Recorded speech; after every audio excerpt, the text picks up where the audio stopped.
Okay, welcome back to another episode of the F1 2020 Power Rankings. I am Connor, the co-host with the most, and this is week 2 of the Power Rankings. This is the post-Austrian Grand Prix Power Rankings. Very interesting race. Very shocking. 9 retirements in the race, and a very surprise podium, in my opinion. I think the winner wasn't really a surprise to anybody, but second and third place definitely were a surprise to anybody watching the race. So there's a lot to discuss here. I had a bit of a hard time trying to make these, given how there were so many retirements from the race. Trying to judge where everybody should be ranked was a bit difficult, but I think I've done it to where it should be pretty accurate to everybody watching. So let's get right into it. Shouldn't be too long, but let's get started. So number 20, just like last week, in the same position, we've got Nicholas Latifi. He didn't really do anything this weekend that really, made him need to go up the list at all. It was his debut Grand Prix, and I put on here that that his qualifying position and his race position, so that way you can get a visual on where he finished if you didn't watch the race. Even though he did finish in 11th place, he was running last place the entire time. The only reason why he got to 11th place was because of all the retirements. If there had been 0 retirements, he would have finished in 20th. If there had been 5 retirements, he would have been 15th, so on and so forth. So that's the only reason why he got 11th place. Still no points for him. I do feel a little bad when you're, the last person outside of the points, but that's the reason why he's staying down at number 20. No real improvement or nothing really too good shown from him this past weekend to suggest that he should move any further up the list than last place. So at number 19, we probably have the biggest dropper this week, and that is Kimi Räikkönen. I was pretty surprised at how poor he was at the past race in Austria. He only qualified in 19th place, and again, the reason why he finished in 14th for the most part was the fact that everybody else started retiring from the race. Although I will say the retirement obviously was not his fault. Some of these retirements are the fault of the driver. Some of them are the fault of the car. His was definitely the fault of the car. I don't think I've ever seen a wheel just like pop off of a car the way it popped off of his car. But I'm really curious to see how he does going forward, because it's really a question of, was his poor performance in qualifying, is that a product of him just being, obviously he's 40 years old. Is he slowing down? Is he not as good as he once was? Or is it just the poor performance of the Alfa Romeo racing car, which is also another possibility for the reason why he's probably not doing as good, because his teammate didn't do much better than him. So we'll see how Kimi Räikkönen does. He obviously has the experience and the talent to be a top tier driver. It's just the equipment's probably not there. So we'll see if he gets any better. And another note about his retirement with the wheel coming off, I know a lot of people were saying that they were actually kind of happy in that instance that there were no fans in the crowd, because wheels flying into the stands are pretty dangerous, especially F1 car wheels are quite large. And they probably could have done some serious damage, but no fans in the stands, so that wheel flying around nobody was harmed, but it was definitely one of the craziest retirements and mechanical failures I've ever seen watching Formula One. Just to see a wheel just completely pop off, not go flat and puncture, but just pop completely off. I don't think I've never seen that before. So moving up to number 18, we've got Kevin Magnussen. He's sitting in the same spot that he was last week. Kind of as I predicted, the Haas F1 team really didn't show anything in Austria, and another reason why I put him below his teammate is because his retirement was definitely somewhat self-inflicted. I know his brakes went away, but there was a point where he spun because he did kind of go off the track and he kind of clipped the gravel. So Magnussen and Haas and his teammate, which we'll see here pretty soon, they're not looking too good, unfortunately. I wish they would do better, given that they're the only American team in Formula One right now, and their survival really is up in the air right now. I mean, Gene Haas has said that he's committed to Formula One, and if you had asked him after 2018 whether he would want to stay in the sport or not, he would have said absolutely because they came in 5th place in the constructors championship, but now with the result from last year and the start to this season, who knows what Gene Haas is going to do? He'll probably stay in at least one more season because this is a shortened season, and you know you probably can't judge too much off of this season how good some people are and how bad some people are. So I'd be willing to bet they could give it at least one more season, but um, I fear for the survival of Haas F1 if they keep getting results like this. So speaking of Haas F1, at number 17, he did move up 2 spots. I have Romain Grosjean, mainly because Haas F1, they did look better than Alfa Romeo did this week. They were definitely probably the 8th best team. Obviously, Williams still looked a bit shaky. George Russell looked really good, but Latifi looked, not so good. So I put Haas F1. They were probably the 8th best team. And Grosjean, apparently it was the same exact failure for the most part on his car and on Magnussen's car. They were the only team to have a double retirement in this race.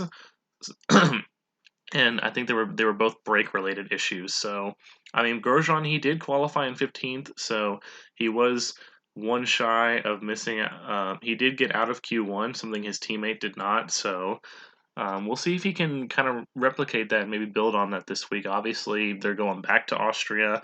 They're going to change the name. It's going to be the Styrian Grand Prix because the race takes place in Styria, Austria. So we'll see if Romain Grosjean can do any better. Maybe Magnussen can do better too because they can at least get out of Q1, I think they will be exceeding expectations for this season just a little bit, given how horrible they were last season and given the expectation going into the season that they would probably be not very good. So, um, we'll see. And, if anybody is watching the Netflix series F1 Drive to Survive, you know that, Gunther Steiner has talked about how with Romain Grosjean that he can be, if he is on his game and he's at his best, he can be one of the better drivers. Maybe not one of the best drivers, but he can be a top 10 driver if he has his head in the game and he doesn't make mistakes. But the problem is he makes too many mistakes and he tends to crash or spin or, you know, retire from the race being his fault, not just a mechanical failure, but driver error. So if Romain Grosjean can keep his head in the game, then it's looking like right now, obviously, that he can provide some of the better results for Haas F1. Although we're only 1 week into the season, so it's too early to tell anything too concrete. So number 16, moving up 1 spot, we have George Russell. Russell definitely had a very good weekend. Given the poor performance of the Williams car, the fact that he was running 15th when he unfortunately had to retire from the race, a lot of the Mercedes engine cars were having sensor failures, and it's something that's going to be interesting to watch in this upcoming Grand Prix, especially for the top team, Mercedes, what they're going to do about that problem. And the problem was they were running over the curbs and the sensors were failing. And in Russell's case, and in another driver's case, which I'll get to later, it was the engine and it caused the engine to fail. For Hamilton and Bottas, it was the gearbox, which obviously, if the gearbox fails, you're going to have to retire too. So we'll see how that goes. But definitely something to look forward to for George Russell. He didn't get out of Q1 when in qualifying, but, running 15th place on the grid is much better than Williams could have ever hoped for after last season, considering that in pretty much every single race, when there wasn't a retirement, they were 19th and 20th. So Russell is definitely the star of the team, and if they're going to get any points this season, likely they're going to come from George Russell. So number 15, we have Antonio Giovinazzi. Antonio Giovinazzi, pretty horrible in qualifying, only qualified in 18th, only ahead of his teammate Kimi Raikkonen and Nicholas Latifi. He did end up in 9th place in the race, which, again, for the most part, kind of like Latifi's 11th place, was mostly because a lot of people retired. He did finish ahead of Sebastian Vettel, but Vettel did have a spin before that, so I'm not going to chalk this up to anything other than just a benefit of Antonio Giovinazzi getting the benefit of other drivers retiring from the race. So nothing too big to report here, but I did move him up 1 spot.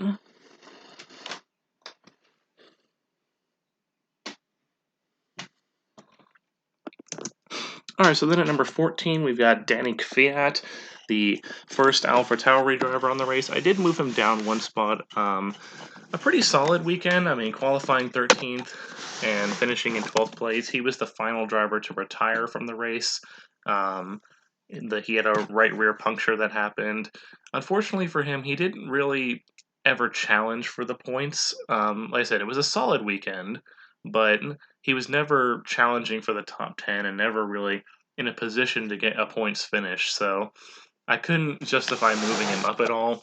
But AlphaTauri, if Pierre Gasly was into any indication, is that AlphaTauri does have some speed at this track. So hopefully they can parlay that into some points this weekend. And maybe Kvyat can do a little bit better as long as his tire doesn't pop off. So at number 13, we have Esteban Ocon. The announcers were saying, they were really excited to see Esteban Ocon back in Formula One, and unfortunately, his first Grand Prix weekend probably didn't go exactly how he thought it was going to go. Only qualified in 14th, which was pretty disappointing for the Renault team. There's high expectations for Renault this season, especially with next season, that the big news that's come out that Fernando Alonso is going to be returning to the team next season to take Daniel Ricciardo's spot. So Renault definitely has high expectations for what they want to do and how they want to. Whoopsies. My cat's deciding that she wants to walk on my computer. But yeah, there's a lot of high expectations for Esteban Ocon this season when it comes to the performance that they want out of him, and qualifying in 14th is not going to cut it. So finishing in 8th place was nice, some good points, but again, a lot of retirements in the race. It's kind of hard to judge on how good of an 8th place finish that was. It wasn't too good because, again, a lot of retirements, but you'll take the points when you can get them. So Esteban Ocon at number 13 here. It'll be interesting to see how Renault does this upcoming race as well, because Ricciardo was actually running pretty decent before he had to retire. So Renault definitely has the speed. They just have to have the execution from the drivers. All right, so then at number 12, the other Renault driver, Daniel Ricciardo. You see, he did qualify in 10th place. Obviously, he was the second one to retire after someone who we'll get to later on this list. And he was challenging. He was doing pretty good. I think he was running up in about 9th or 8th place at the time. He was kind of challenging Sebastian Vettel for that spot in 9th place. So kind of around that point was when he had to retire. Like with his teammate Esteban Ocon, Renault has shown some speed. They haven't shown the most speed.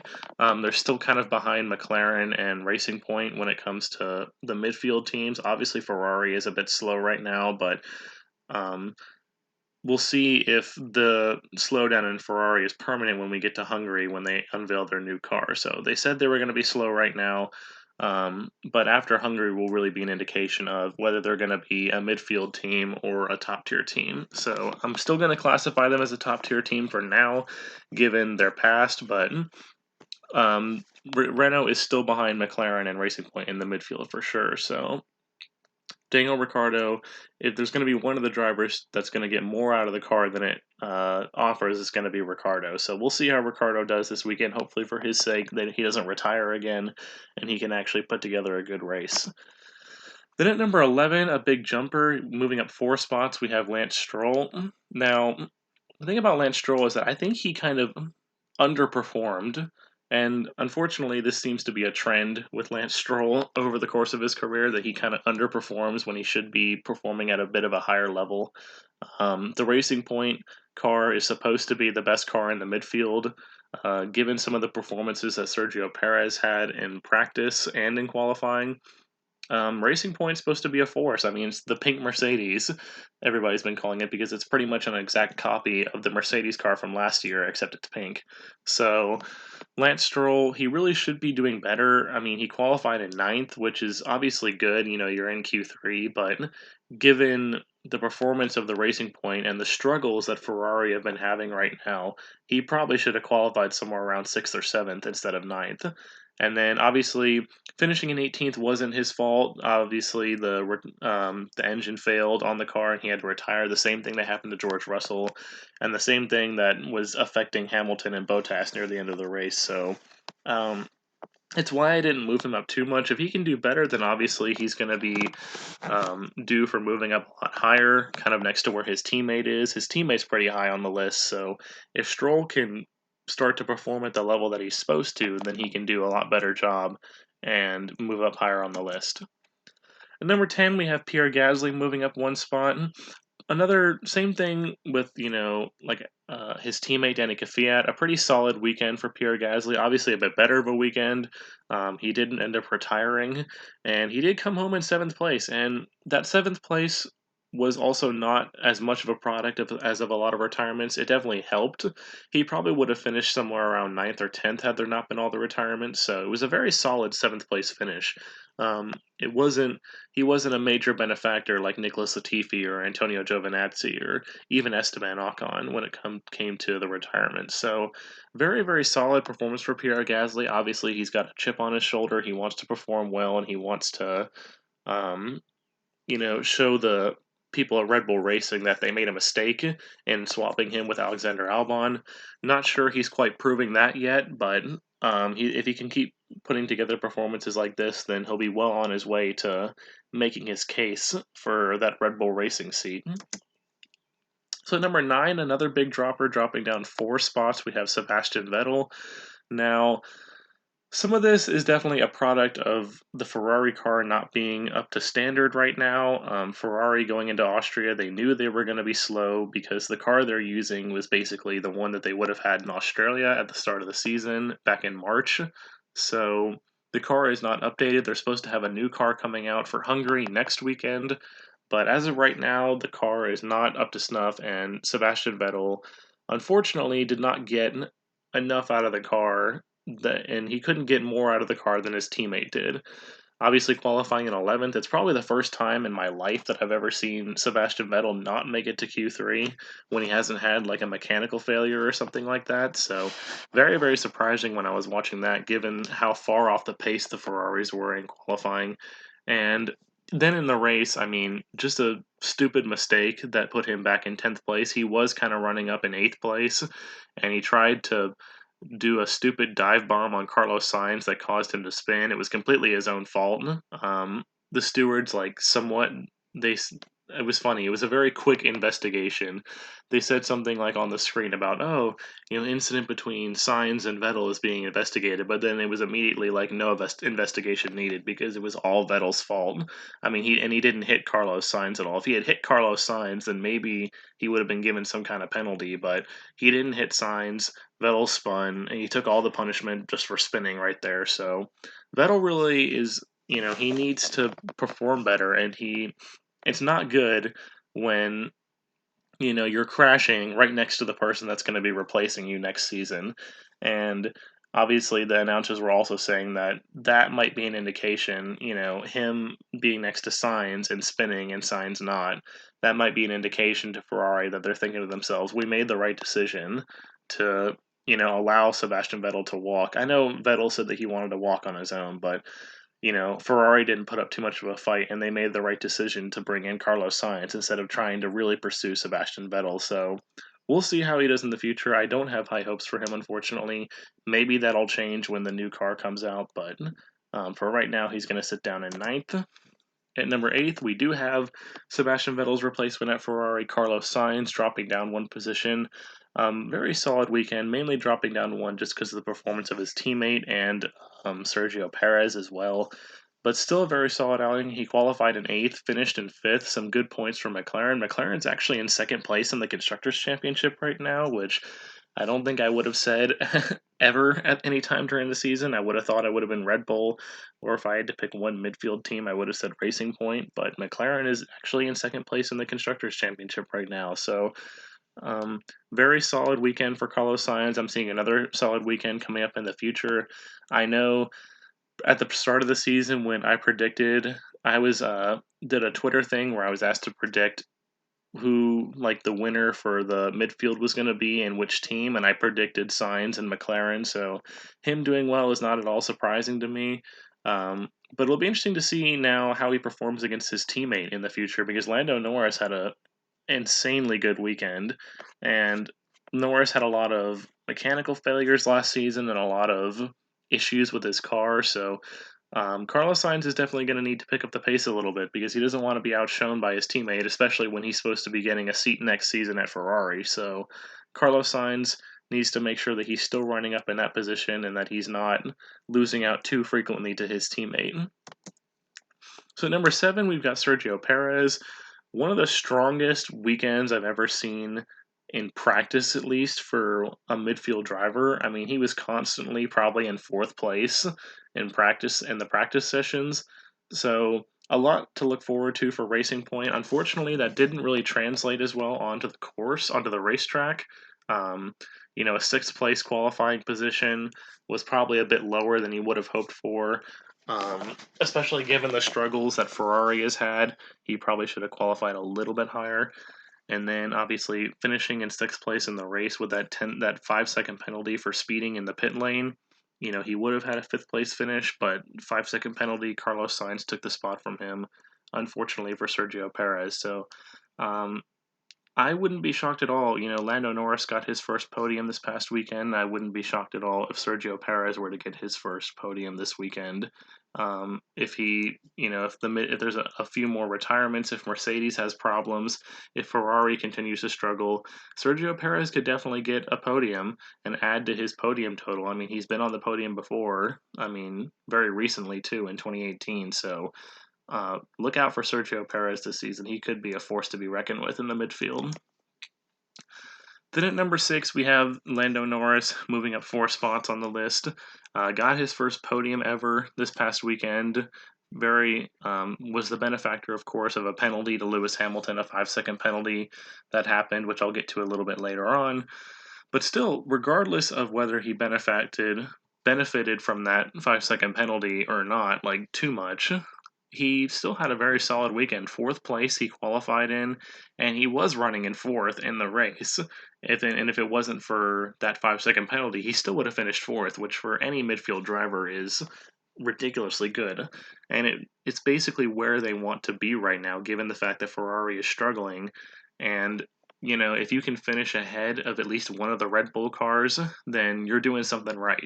So very, very solid for Lando Norris. Very shocking, I think, in my mind.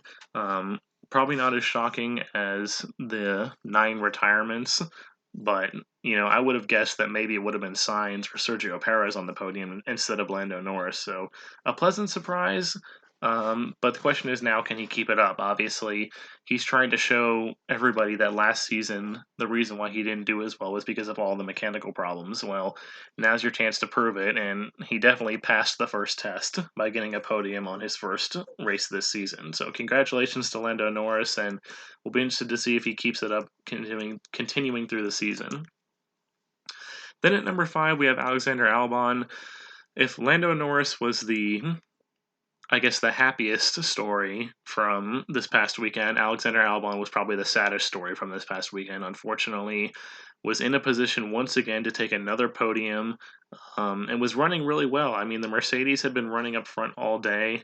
Albon was running comfortably in 3rd, and then when they got to that restart after the Mercedes cars did not come in for tires, Albon went in. Everybody else pretty much went in to get tires, and Albon was ready to challenge Lewis Hamilton for 2nd place. He was running in 3rd, so he was already in the podium positions, and it was an aggressive move, but he made a move around the outside of Lewis Hamilton. Hamilton was ahead going into the corner, but by the time they got midway through the corner, Alexander Albon was ahead. And unfortunately, just like in Brazil last year, Hamilton hit Albon and Albon spun around, and Albon lost another podium. So the stewards did hand down a 5-second penalty to Lewis Hamilton for that. I'm sure it doesn't make up for, Alexander Albon's hurt feelings. And there was a lot of people that were talking about that they felt that Hamilton shouldn't have gotten a penalty for that it was just a racing incident, which I would have to actually disagree. There's a majority of people that think it was a racing incident, but again, I would have to disagree with that. Albon was ahead going into the corner. There was plenty of space for Hamilton to not wash out and hit Alexander Albon. He knew he was there, and I think it was just Hamilton has to live that he made a mistake. I don't think he did it intentionally, but he definitely made a mistake right there, and it could have been avoided had he not made that mistake. So, unfortunately for Alexander Albon, he lost out on another podium. But I mean, if he can keep putting performances together like he did this weekend, then don't be shocked if that podium. I keep track of their podiums. Don't be shocked if that number starts to start going up here in the weeks following. So number 4, we've got his teammate at Red Bull Racing, Max Verstappen. Probably another one of the biggest disappointments this past weekend. Um, I actually said that Haas was the only team to have both drivers retire. I forgot about the fact that Red Bull actually had both drivers retire too, which was probably another one of the biggest shocks, that both Red Bull drivers retired from the race. And unfortunately for Verstappen, he was the first one to retire. Not really sure what happened to his car. It just kind of died, and he tried to start it back up, and it kept going into anti-stall, and he just couldn't get the car rolling again. Very, very unfortunate. And it would have been interesting to see, because he, unlike all the other guys in the top 10 who all started on the soft tire, Verstappen started on the medium tire. So he was kind of playing a different strategy, a different game than the other cars in the race. So it would have been interesting to see how that worked out. Unfortunately for him, we never got to see it, and he had to retire from the race. If there was anybody that day that was going to challenge Hamilton and Bottas, not including safety cars and stuff, it would have been Max Verstappen, but unfortunately he had to retire. So I'm interested to see how he does this upcoming weekend. But hopefully for Red Bull's sake, they've got the reliability issues fixed out, because with Ferrari being slow right now, Red Bull is the definite second best team right now to Mercedes. So they have to take advantage of Ferrari being down and, put together some good podiums and possibly get a win. I know Mercedes has been really dominant in Austria with their times, but who knows what could happen, especially with the issues that they've been having. So number 3, we've got Charles Leclerc. Another big surprise, given how terrible Ferrari have been recently. A second place finish. Definitely not something I would have predicted going into the race. I would have predicted maybe, if it wasn't one of the Mercedes drivers, I would have predicted probably Verstappen, maybe Albon, but I never would have guessed that Charles Leclerc would have come out with a second place finish. Obviously, he was a benefactor of Hamilton's 5-second penalty. He was running in third, but I think it's something that Ferrari can be proud of, because at least for Lando Norris's sake, he wouldn't have been on the podium had it not been for that 5-second penalty, and he did only just barely. I think it was like the gap was 4.8 seconds. If he had been 0.2 of a second slower, he would have missed out on the podium, and Hamilton would have still been on the podium. So, but at least for Charles Leclerc's sake and Ferrari's sake, they would have been on the podium regardless of that penalty to Hamilton. They would have still been third. Obviously, the 5-second penalty makes it a little bit nicer, and you get up to second place. But it's Charles Leclerc has definitely shown that he's going to be the one to carry the torch for Ferrari in the future. I mean, the fact that he could manage to drive his car up to third place, given how horrible the car had been performing. Obviously, the retirement by Max Verstappen was a big help, but still, that's only one retirement ahead of him that helped him out. So it wasn't like there was like 3 people ahead of him that retired. So very, very solid for Charles Leclerc. And, if Ferrari is going to have good results at Austria, it's going to come from Charles Leclerc. It's not going to come from Sebastian Vettel. If Sebastian Vettel were to end up on the podium this weekend, I'll eat my words, but I highly doubt it. I would probably be pretty confident to say that I'd lock that Sebastian Vettel would not be on the podium. And if it was one of the Ferrari drivers being on the podium, it was going to be Charles Leclerc. So number 2, we have the reigning world champion himself, Lewis Hamilton. And a pretty disappointing weekend for Lewis Hamilton. You don't hear that too often when it comes to Lewis Hamilton, but he had been at the top of the timesheets in practice all weekend long. He came out and qualified in second place, which is still solid, but not where he wanted to be, given the fact that he had been topping the timesheets. And he just could never get around Valtteri Bottas in the race. Bottas was out in front. Hamilton was challenging him there for a while, but then Mercedes was 11 seconds clear of Alexander Albon, so, Hamilton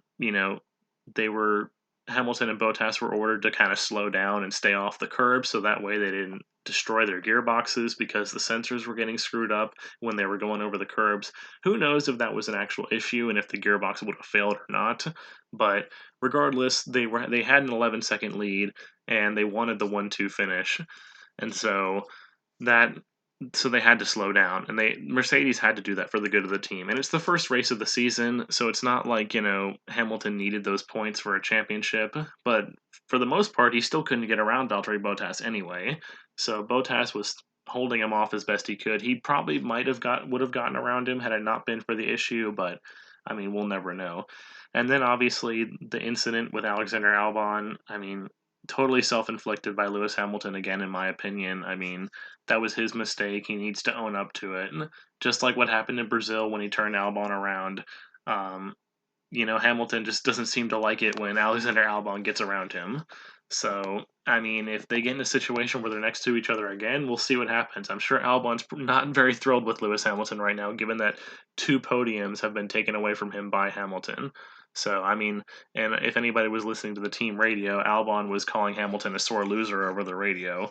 So, we'll see how it works. But given with that 5-second penalty, he ended up in fourth place off the podium, which is another thing you don't usually hear about from Lewis Hamilton, him not finishing on the podium. So he's definitely going to be looking for redemption this weekend, and I wouldn't be surprised if he came out and just had a dominant weekend and completely destroyed everybody else in the race, including his teammates. So we'll see.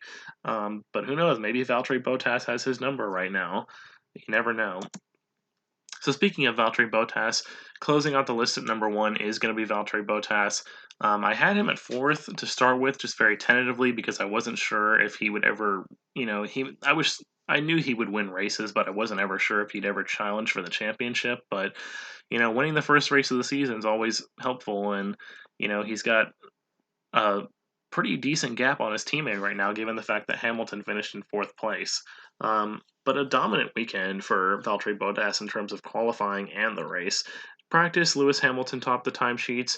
Valtteri Bottas, he qualified on pole. He was led pretty well every single lap of the race.